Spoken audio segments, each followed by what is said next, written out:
Hello, Leia. Hello, Eddie. Hello, Ellis. Grandpa, Papa here, reading you a third story. I hope you're enjoying them. Let me know if you've got any stories that you'd like me to read to you, and I'll try and do those for you.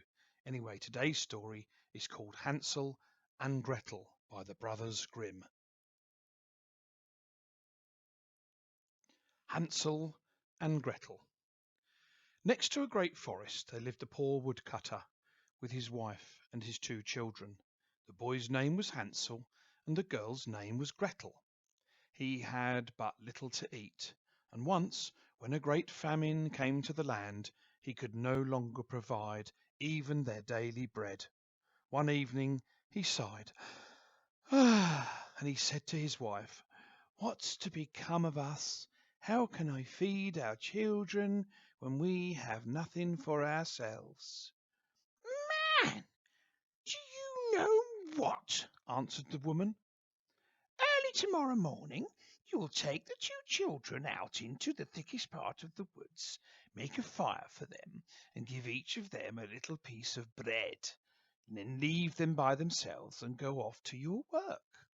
They will not be able to find their way home, and we shall be rid of them." "No, woman," said the man, "I will not do that. How can I bring myself to abandon my own children alone in the woods?"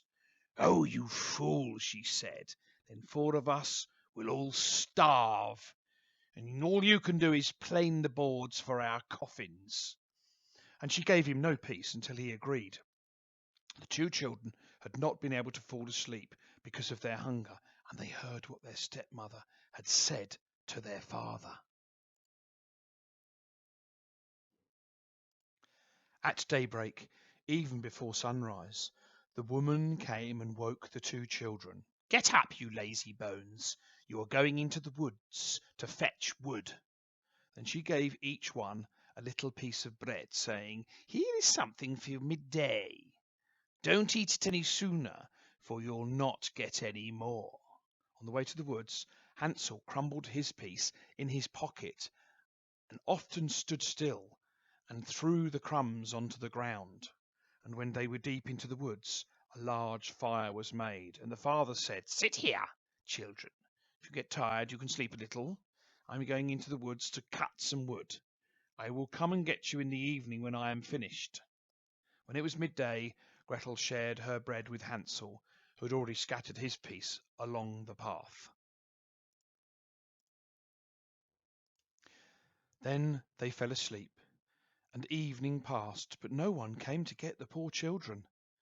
When the moon appeared, they got up, but they could not find any of the crumbs, for the many thousands of birds that fly about in the woods and in the fields had pecked them all up. They walked through the entire night and the next day from morning until evening, but they did not find their way out of the woods. They went on until they came to a little house, and when they got a little closer, they saw that the little house was built entirely from bread, with a roof made of cake, and the windows were made of clear sugar. "Let's help ourselves to a good meal," said Hansel, and she was very, very happy.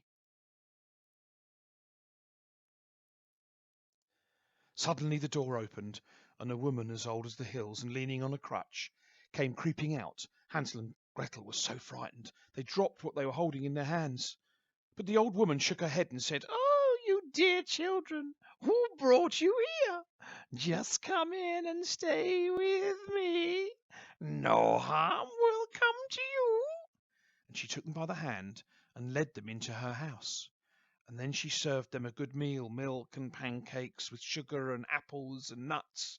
And afterwards she made 2 nice beds for them, decked in white.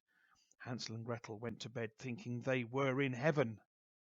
But the old woman had only pretended to be friendly. She was, in fact, a wicked witch who was lying in wait there for children. She had built her house of bread only in order to lure them to her, and if she captured one, she would kill them, cook them, and eat them. That was what she was waiting for, and today was her day to celebrate.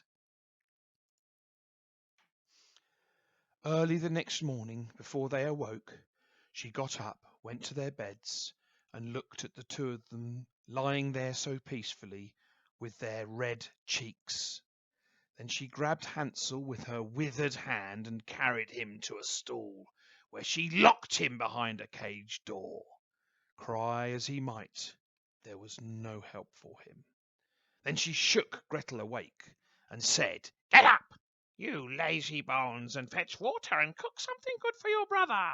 He is locked outside in the stall and is to be fattened up. And when he is fat, ha ha ha, I am going to eat him. Gretel began to cry, but it was for nothing. She had to do what the witch demanded. Now Hansel was given the best things to eat every day, but poor Gretel received nothing but crayfish shells to chew on. And after 4 weeks, she said to the little girl, Hey, Gretel, hurry up and fetch some water. Whether Hansel is fat or thin tomorrow, I am going to slaughter him and boil him and eat him for my tea. The next morning, Gretel had to get up early, hang up the kettle with water, and make a fire. Then the old woman called, Gretel, come here right now to my oven. And when Gretel came, she said, Look inside.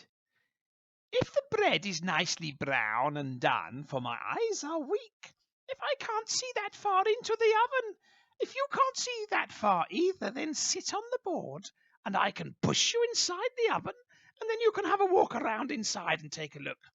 But Gretel said, Oh, I don't know how to do that. How do I get inside? The opening is big enough. See, I could get myself inside. And the witch crawled up, stuck her head into the oven, and Gretel gave her a shove, causing her to fall into the oven. And she slammed the door shut and closed it with an iron bar. The old woman began to howl frightfully, but Gretel ran away, and the godless witch burnt up miserably. Gretel ran straight to Hansel, unlocked his door, and cried, Hansel, we are saved! The old witch is dead! And Hansel jumped out like a bird from its cage when someone opens the door. How happy they were! And they threw their arms around each other's necks, jumped for joy, kissed one another, because now they had nothing to fear. And they went into the witch's house, and in every corner there was pearls and gold and diamonds and cash and money and sweeties and lots of lovely things, which they took with them as they left.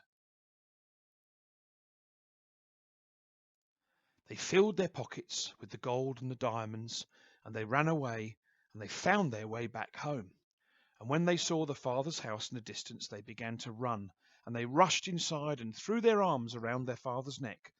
The man, who had not even had one happy hour since they had left, was so pleased to see them. However, the wicked stepmother had died.